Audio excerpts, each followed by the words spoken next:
ఓ ప్రియ యవనస్తుడా, ఓ యవన సహోదరి, ఓ యవన బిడ్డ, దేవుడు నిండి నీ ద్వారా కోరుకున్నది ఆయన ఏమిటనగా పరిశుద్ధత.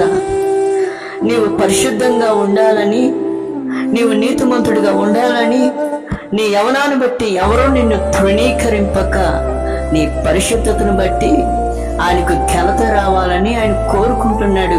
కానీ నీ యవన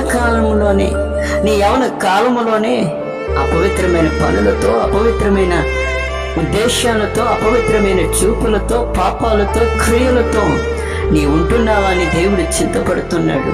కానీ దేవుని వాక్యం ఉంటుంది, యవన కాలములో ఆయన కాడి మోయుట ఎంతో మేలు అనగా, ఆయన కాడి అనగా ఆయన పని చేయడము, నీ యవన కాలం అంతా ఆయన కొరకు కొలిచిపెట్టడం, నీ యవన కాలం అంతా క్రీస్తు కొరకు అంకితం చేసుకోవడం, ఆయన కాడి మోయడం అనగా ఆయన పనిని నువ్వు చేయడం, ఆయన కొరకే బ్రతకడం.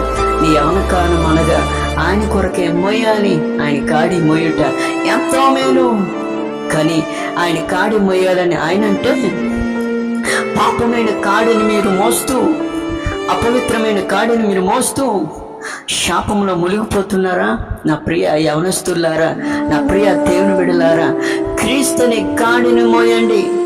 మీ యవన కాలాన్ని పరిశుద్ధంగా ఉంచుకుంటే, మీ యవన కాలాన్ని దేవుని కొరకు ఓడితే, నీ యవన జీవితాన్ని దేవునికి అప్పగించుకుంటే, నా ప్రభు నిన్ను ఓడుకోవడానికి అంతైనా సిద్ధంగా ఉన్నాడు. నీ యవ్వన జీవితాన్ని బట్టి దేవునికి మహిమ రావాలి. నీ సంతోషాన్ని బట్టి, నీ ఆనందాన్ని బట్టి చూసుకోకు, దేవుని కొరకే నువ్వు వాడవాలి. నీ యవనాన్ని బట్టి దేవునికి సంతోషం రావాలి. నీ యవన అందాన్ని బట్టి నీలో నువ్వే గర్వించవద్దు. నీ అందాన్ని బట్టి, నీ చదువుని బట్టి కాక దేవుని బట్టి అతిశయపడాలని ప్రతి యవనస్తుడను వాక్యం ద్వారా హెచ్చరిస్తున్నాను. ఈ వాక్యం నీ యవన జీవితాన్ని సరి అయిన మార్గంలోనికి తీసుకువెళ్ళాలని కోరుకుంటూ ప్రార్థిస్తూ మీ అందరికీ ప్రభునామమున ఈ మాటను అప్పగిస్తున్నాను. హల్లెలూయా, ప్రైజ్ ది లార్డ్.